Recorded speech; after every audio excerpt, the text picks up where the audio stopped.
Welcome, my friends, to a new episode of Connect Your Speech. Well, in this episode, we're going to talk about a new tendency of assimilation in English language. We're going to talk about the tendency of d plus y. And as usual, let's start by analyzing these two sounds, the d and the s sound. And the d sound is an alveolar sound. And we said before that alveolar sounds are sounds that come when the tongue goes and touches the back of your teeth ridge here. So try to say it.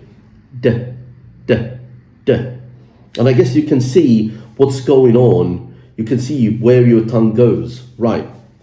The d also is a voice sound, which means that the vocal cords vibrate when you say it. And if you want to feel this, you can compare it to the sound t.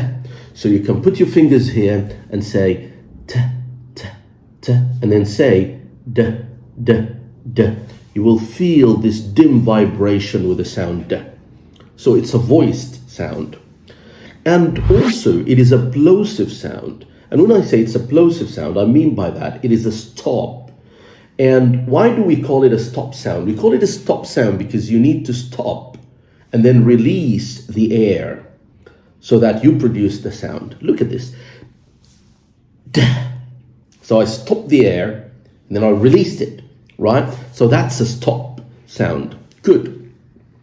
Now, back to the S sound. And we talked a lot about the S sound in the 3 previous episodes, right? And we said that it's an approximant sound, falling between fricatives and vowels, right? And we said also that it's a palatal sound. That's where it is formulated. And we also said that it is a voiced sound. Now, when these two sounds meet in connected speech, the d sound and the y sound changes into a j sound. And as we said in a previous episode, the j sound is a voiced sound.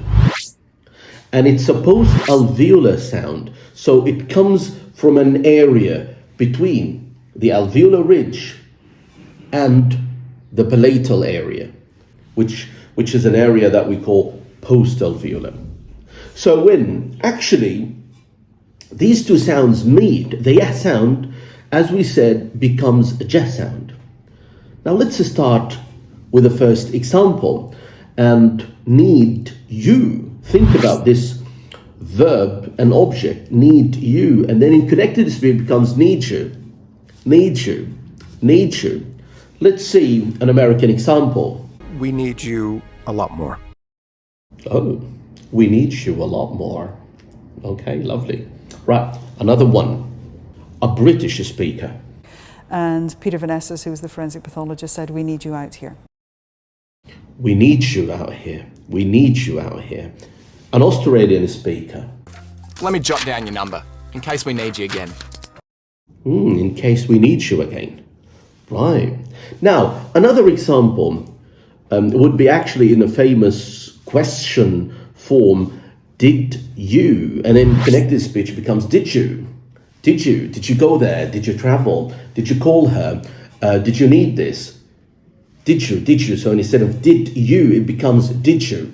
Now let's see an example from American English. How in the world did you get started? He said, did you get started? Did you get it started? Did you get it started?